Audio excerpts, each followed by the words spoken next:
साथियों, आज की वीडियो में हम लोग डिस्कस करेंगे सोनेट नंबर 29 को। अगर हम सोनेट नंबर 29 की बात करते हैं तो इसकी सबसे पहली लाइन है when in disgrace with fortune and men's eyes.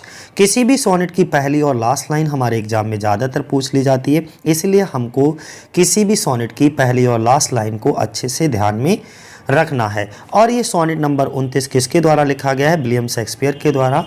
और एलटी ग्रेड के सिलेबस में हमारे दो सोनेट आपको इनको पढ़ करके जाना है। एक सोनेट नंबर 29 पढ़ना है और दूसरा सोनेट नंबर 138 पढ़ना है। ठीक है, ये जो सोनेट नंबर 29 है ये कब पब्लिश हुआ? तो 20 मई 1609 को ये पब्लिश हुआ है। ठीक है, और ये जो सोनेट है, और सोनेट क्या होता है? 14 लाइनों की पोइम को हम क्या कहते हैं? सोनेट कहते हैं, जो कि जिनमें 4 स्टेंजा और एक कपलेट होता है। ठीक है, और ये सोनेट जो है वो लिखा गया है किसमें? आयम्बिक पेंटामीटर में। और इसकी राइम स्कीम होती है A B C D E F double G. जो ट्रेडिशनल राइम स्कीम फॉलो करते हैं विलियम शेक्सपियर, वही।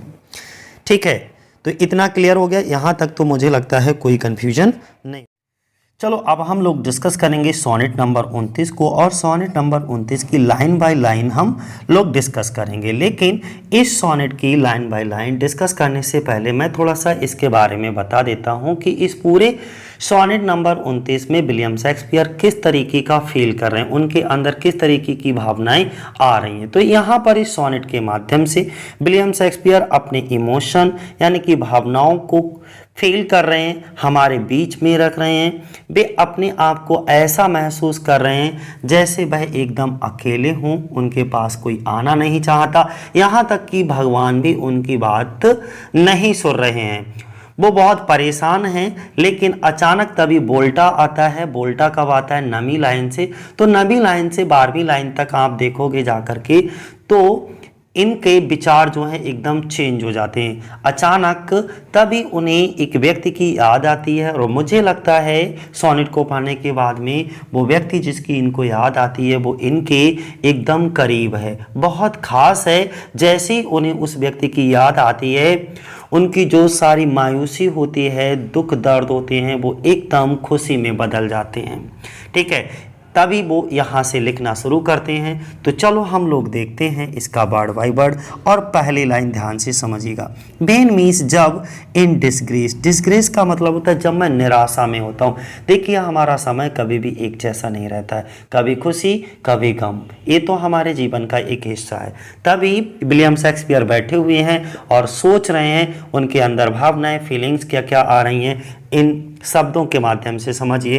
भेन मीन्स जब इन डिसग्रेस। डिसग्रेस का मतलब होता है जब मैं निराशा में होता हूँ, जब मैं ये सोचता हूँ किसके बारे में? With Fortune. फॉर्चून का मतलब होता है भाग्य। एंड मीन्स और मैंस आइज, आदमी की नज़रों में। मैंस आइज का मतलब होता है लोगों की नज़रों में। अब देखो इस पहली लाइन में वो किस तरीके का फील कर रहे हैं, जरा समझिएगा इस फर्स्ट लाइन को, कि जब मैं ये सोच करके निराश होता हूँ, डिसग्रेस होता हूँ, अपने भाग्य के बारे में जब मैं सोचता हूँ, क्या सोचता हूँ कि ना तो मेरे पास पैसे हैं और ना ही मेरी लोगों की नज़रों में कोई इज्जत है। कोई भी व्यक्ति मेरी कोई इज्जत नहीं करता। अब अगर मेरे पास पैसा होता तो इन लोगों की नज़रों में भी मेरी इज्जत होती, लेकिन ना तो मेरे पास पैसे हैं, और ना जब भी मैं कहीं पर जाता हूं तो लोगों की नज़रों में भी मेरी कोई इज्जत नहीं है। मैंस आइज, लोगों की नज़रों में। आई मीन्स मैं, ऑल अलोन, एकदम अकेले। बीप का मतलब होता है रो लेता हूँ। माई, अपनी। आउटकास्ट स्टेट, यहाँ पे आउटकास्ट का मतलब होता है एकदम जैसे देश से निकाला हुआ या जाति से निकाला हुआ बहिष्कृत व्यक्ति होता है, उसको हम कहते हैं आउटकास्ट। यानी कि अपनी बिरादरी से किसी को अलग कर देना, उसका हुक्का पानी बंद कर देना, उसे हम आउटकास्ट कहते हैं। ठीक है, स्टेट का मतलब यहाँ पर स्थिति होगा। क्या होगा? स्थिति। तो समझ गए। या हम ये भी कह सकते हैं आउटकास्ट का मतलब एक ऐसा व्यक्ति, यानी कि a person who has been rejected by the society और सोशल ग्रुप। कोई भी सोशल ग्रुप है या कोई सोसाइटी है, उसके द्वारा एक व्यक्ति को रिजेक्ट कर दिया जाए, ठीक है, निकाल दिया जाए, उसको हम क्या कहते हैं, आउटकास्ट कहते हैं। इसका अर्थ से आई ऑल अलोन बी बीप माई आउटकास्ट स्टेट, यानी कि मुझे लगता है, अब वो आगे सोचते हैं दूसरी लाइन में कि लोगों ने मुझे अपनी बिरादरी से भी अलग कर दिया है। एक तो यहाँ पे वो कह रहे थे कि ना तो लोगों की नज़रों में मेरी कोई इज्जत है, ना ही मेरे पास पैसा है, और भाग्य भी मेरे साथ नहीं है। जब भी मैं इन सब चीज़ों के बारे में सोचता हूँ तो निराशा महसूस करता हूँ, यानी कि आई अलोन। और जब मुझे ये सब चीज़ें याद आती हैं तो मैं रो लेता हूँ अकेले में। आई मीन्स मैं ऑल अलोन बी बीप, मैं रो लेता हूँ। और किस पे रो लेता हूँ, अपनी आउटकास्ट स्टेट। ऐसा लगता है जैसे कि लोगों ने मुझे अपनी बिरादरी से अलग कर दिया हो। ऐसी स्थिति में मैं अकेला बैठ करके फूट फूट करके रोता हूँ। और आगे लाइन में कहता है एंड मीन्स और ट्रबल। ट्रबल का मतलब होता है परेशानी में, दुख में, दर्द में। अच्छा, हम लोग भी कब भगवान को याद करते हैं, जब दुख में होते हैं, दर्द में होते हैं, परेशानी में होते हैं, तब भगवान की हमको याद आती है। तभी विलियम शेक्सपियर भी कहते हैं कि आई एम ट्रबल, जब मैं परेशानी में होता हूँ। तो ये डीप हेवन, डीप हेवन का मतलब होता है बहरा स्वर्ग। अब स्वर्ग कैसे सुनेगा ना, तो यहाँ पे पर्सनिफाइड कर लिया है, पर्सोनिफाइड किया गया, बहरा स्वर्ग नहीं है। स्वर्ग से मतलब यहाँ पे भगवान, यानी कि वो भगवान भी, वो गॉड भी बहरा हो गया है, जो मेरी परेशानी को नहीं सुनता। विद माई बूटलेस क्राइज, और विद माई बूटलेस, बूटलेस का मतलब लिख लीजिएगा क्या होता है, बूटलेस यूजलेस कहते हैं, बेकार, व्यर्थ की। क्राइज मीन्स रोने को या आवाज़ को। तब वो कहते हैं और भगवान को मेरा ये रोना बिल्कुल यूजलेस लगता है। जब भी मैं अकेले बैठ करके, जब भी मैं ऐसी स्थिति में होता हूँ, कौन सी स्थिति में, क्या बातें सोच करके मैं निराश होता हूँ, ना ही मेरे पास पैसे हैं, ना ही मेरी लोगों की नज़रों में इज्जत है, और मुझे ऐसा लगता है जैसे लोगों ने मुझे अपनी बिरादरी से अलग कर दिया हो, मुझे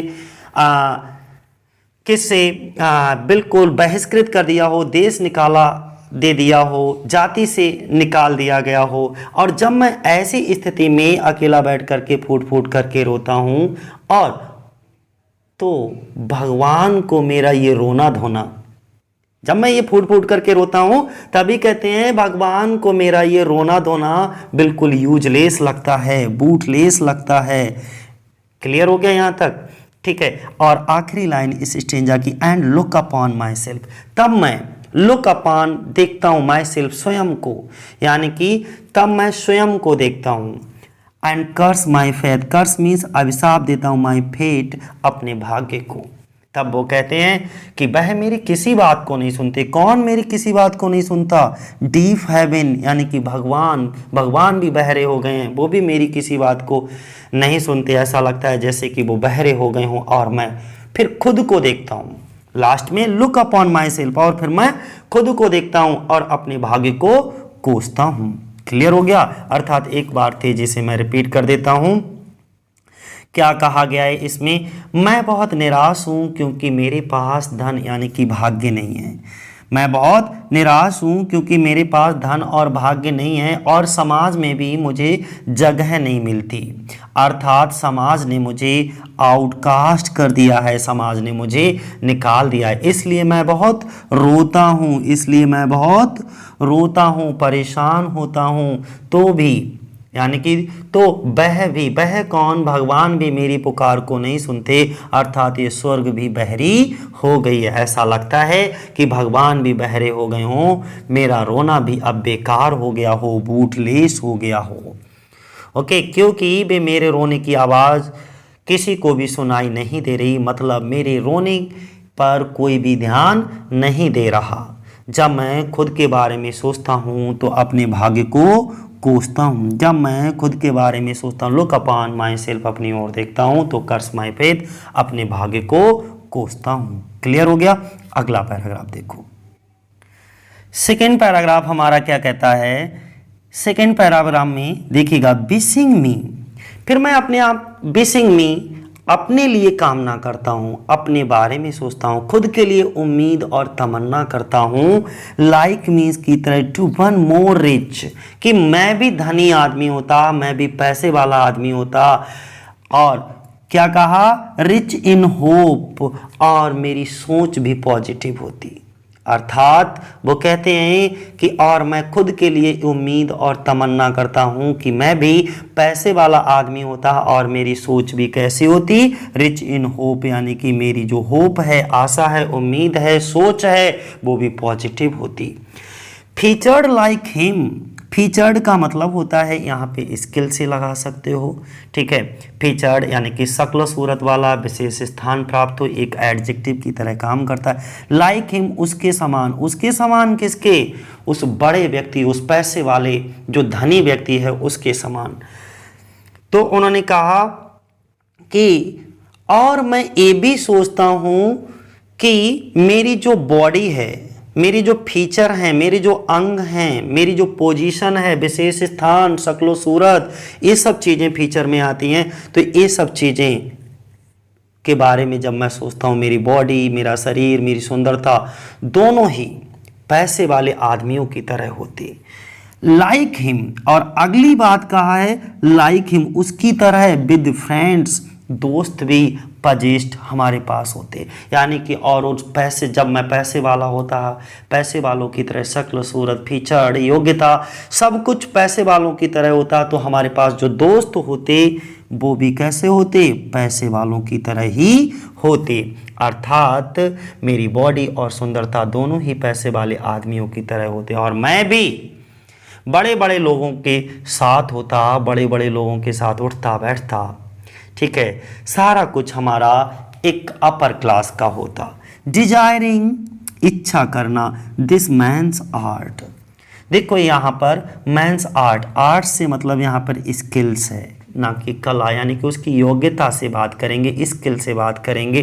तब उन्होंने कहा कि और मैं भी आशा करता हूँ, ये उम्मीद करता हूँ कि मेरे अंदर भी उन लोगों की तरह कौशल हों, उन लोगों की तरह स्किल्स हों, आर्ट हों, और मुझे भी सफलता प्राप्त करने के अनेक मौके मिले। एंड दैट मैंस स्कोप, और मेरा भी स्कोप हो, मैं भी दूर दूर तक जाना जाऊं, ठीक है, और इन सफलता को प्राप्त करने के लिए मेरे पास भी अनेक मौके हों।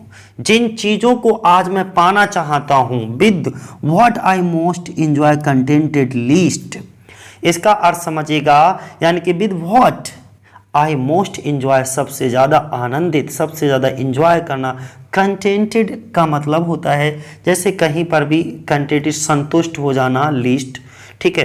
तो वहीं पर उन्होंने कहा है कि आज जिन चीज़ों को भी मैं पाना चाहता हूँ, तब मेरे पास वह चीज़ आएगी और वह भी मुझे कुछ खास आकर्षित नहीं कर पाई। कंटेंटेड लिस्ट, बहुत कम संतुष्ट कर पाएगी, यानी कि बहुत ज़्यादा हमको आकर्षित नहीं कर पाएगी। अर्थात यहाँ पर ये कहना चाह रहे हैं, विलियम शेक्सपियर के मन में ये चल रहा है कि काश भगवान मेरे भविष्य को लेकर के थोड़ा सावधान हो जाते, थोड़ा आशावान होते तो कितना अच्छा होता यार। काश मेरे पास भी ऐसा होता कि मैं भी अमीर होता, धनी हो जाता, कोई ऐसा जरिया या रास्ता नहीं दिख रहा, कोई भी ऐसी वस्तु नहीं है जिससे मुझे थोड़ी सी भी खुशी मिल जाए, थोड़ी सी भी संतुष्टि मिल जाए, थोड़ा सा भी मैं आनंद एंजॉय कर सकूं। बस इतनी बात वो कह रहे हैं। अब देखो थर्ड स्टेंजा हमारा क्या कहता है। थर्ड स्टेंजा हमारा कहता है येट मीन्स फिर भी, येट मीन्स फिर भी, इन दीज थॉट्स, इन विचारों में माई सेल्फ, स्वयं को ऑलमोस्ट, लगभग डिस्पाइजिंग करता हूँ। डिस्पाइजिंग का मतलब होता है घृणा करता हूँ। हैप्पीली, खुशी से, आई थिंक, मैं सोचता हूँ, ऑन दी, तुझे। अब देखो वो कहते हैं कि मैं ऐसा क्यों सोचता हूं, क्वेश्चन करता है रिटोरिक, यानी कि मैं ऐसा क्यों सोचता हूं, बेवजह मैं निराश और दुखी हूं, कोई मतलब नहीं बनता। येट फिर भी in these thoughts myself almost despising, ये सब मुझे डिस्पाइज कर रहे हैं। Happily I think on thee and then my state, यानी कि मैं तुम्हारे बारे में सोचूंगा। उसने क्या कहा कि मैं ऐसा क्यों सोचता हूं, बेवजह मैं निराश और दुखी हूं, मैं अब इन सब के बारे में नहीं सोचूंगा। अब कैसा रहूंगा? हैप्पली, यानी कि मैं तुम्हारे बारे में सोचूंगा, क्योंकि जब मैं तुम्हारे बारे में सोचता हूं तो सारे दुख दूर चले जाते हैं। देन माई स्टेट, मेरी स्टेट, मेरी स्थिति, जो मैं दुखी होता, परेशान होता, ठीक है, मेरे बड़े बड़े सपने होते, वो सब दूर चले जाते। फिर मुझे वो कोई भी ऐसी चीज़ हमें पसंद नहीं आती, अच्छी नहीं लगती। कब? जब तुम मेरे दिमाग में चल रही होती हो। अर्थात अब यहाँ पे बोल्टा, थर्ड लाइन, ये 9 लाइन से क्या आ जाता है? बोल्टा आ जाता है, यानी कि पूरा का विचार चेंज हो जाता है यहाँ से। तब वो तुरंत कहने लगते हैं कि मैं ऐसा क्यों सोचता हूँ, बेवजह मैं निराश और दुखी हूँ, और मैं अब इन सब के बारे में नहीं सोचूंगा, मैं तुम्हारे बारे में सोचूंगा। अब किसके बारे में? जो कभी के बहुत दिल के पास में है, करीब है, बिल्कुल खास है, उसके बारे में सोचने की बात कर रहा है। क्योंकि जब मैं तुम्हारे बारे में, और वो ये भी कहता है कि जब भी मैं अपने इस खास और दिल के करीब जो भी है हमारे, उसके बारे में जब भी दिमाग में बातें चलती हैं, जब भी मैं उनके बारे में सोचता हूँ, ओके, तो हमारे सारे दुख दूर हो जाते हैं। देन माई स्टेट, और लाइक की तरह, उन्होंने यहाँ पे तुलना की है, सिमिली का यूज किया, like to the lark. Lark एक पक्षी होता है। लार्क क्या है? एक चिड़िया है। और उन्होंने कहा at break of day. At break of day का मतलब होता है दिन निकलना, सुबह सुबह के लिए आप बोल सकते हो। अराइजिंग का मतलब होता है निकलना, यानी कि जैसे एक लार्क चिड़िया सुबह सुबह खुशी के गीत गाती है, कह के खुशी के गीत गाती है, उसी प्रकार मुझे भी तुम्हें याद करके प्रसन्नता मिलती है। जिस तरीके से एक लार्क पक्षी सुबह सुबह दिन निकलने पर खुशी के गीत गाती है, उसी तरीके से जब तुम मेरे दिमाग में चलती हो, जब तुम्हारी याद मुझे आती है, तो मुझे भी कुछ उसी तरीके का परमानंद यानी कि खुशी मिलती है। आगे ऐसा लगता है, फ्रॉम मीन से सलन अर्थ। सलन का मतलब यहाँ पे होता है जैसे बेकार, यानी कि उदास, नीरस, बहुत दुखी धरती नहीं होता है, सलन अर्थ उसे बोलते हैं। सिंग्स मीन्स गीत गाना, और हिम्स यानी कि कोई भी गीत, हिम्स का मतलब लिख लो गीत, और सिंग्स का मतलब होता है गाना। एट हेवेंस गेट, और कहाँ पे खड़े होकर के वो गीत गा रहे हैं? एट हेवेंस गेट, यानी कि स्वर्ग के दरवाजे पर। तब वो कहता है कि सुबह सुबह खुशी के गीत गाती है, उसी प्रकार मुझे भी तुम्हें याद करके प्रसन्नता मिलती है। ऐसा लगता है जैसे स्वर्ग के दरवाजे पे खड़ा होकर गीत गा रहा हूँ, जैसे स्वर्ग के दरवाजे पर खड़ा होकर के गीत गा रहा हूँ। और लास्ट कपलेट देख लीजिएगा कि लास्ट में जो कपलेट है 2 लाइन्स का, उसको यानी कि 13 और 14 लाइनों में जो हैं, जो विलियम शेक्सपियर हैं, वो किस तरीके का फील कर रहे हैं। For thy sweet, for means के लिए, दाई स्वीट लव, ये तेरा जो प्यारा प्यारा लव है ना, प्यार है, स्वीट लव, रिमेंबर्ड, उसको याद करता हूँ। जब भी मैं तेरे इस स्वीट लव को याद करता हूँ, सच वेल्थ, तब ऐसी धन दौलत, रुपया पैसा, सोना चांदी, हीरे जवाहरात, राज, पोजीशन सब बेकार लगने लगती है।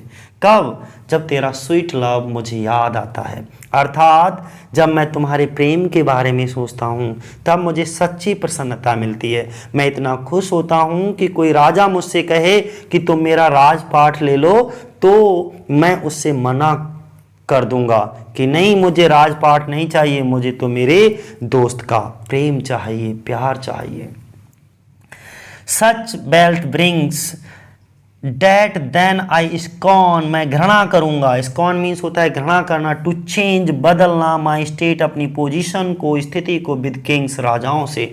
और तब मैं राजाओं की गद्दी से भी अपनी स्थिति को, अपनी प्रसन्नता वाली जो स्थिति है उससे बदलना पसंद नहीं करूंगा। अर्थात जब भी मैं तुम्हारे प्रेम के बारे में सोचता हूँ, वो हमारी एकदम सच्ची प्रसन्नता होती है, उसमें कोई मिलावट नहीं होती। मैं बहुत खुश होता हूँ। अगर मुझे राजा अपनी राजगद्दी पर भी बिठा दे तो भी मुझे उतनी प्रसन्नता नहीं मिल सकती जितना कि तुमको याद करके मिलती है। इसीलिए मैं, अगर राजा मुझसे खुद आकर भी कहे कि तुम जो है मेरी स्टेट से अपनी स्टेट को बदल लो, डैट मीन्स मेरी पोजीशन को अपनी पोजीशन से बदल लो, तो भी मैं नहीं बदलूंगा। अर्थात वो खुद आकर के कहे कि तुम मेरा राजपाट ले लो, मेरी गद्दी ले लो, तो मैं उससे मना कर दूंगा कि नहीं, मुझे राजपाट नहीं चाहिए, मुझे तो बस अब मेरे दोस्त का प्यार चाहिए, लव चाहिए, स्वीट लव। क्लियर है? तो ये था हमारा पोएम को पढ़ने के बाद में ये सोनेट नंबर 29 का आपको टेस्ट दिया जा रहा है। इस टेस्ट को बेहतर तरीके से आपको अपने आप सॉल्व करना है, ठीक है। अपने आप आंसर आपको कमेंट बॉक्स में करना है, ठीक है। और ये टेस्ट मैं इस तरीके से आगे जो भी आंसर है उसको ऐसे करके लाइन से पहले का ए बी इस तरीके से आपको लिखना है, ठीक है। ये लगभग 10 से 12 क्वेश्चन है और मैं एक एक करके धीरे धीरे करके इसको दिखा रहा हूँ आपको। एक क्वेश्चन नंबर 2 है, एक क्वेश्चन नंबर 3 है, और ये क्वेश्चन नंबर 4 है, 5th, 6, 7, 8,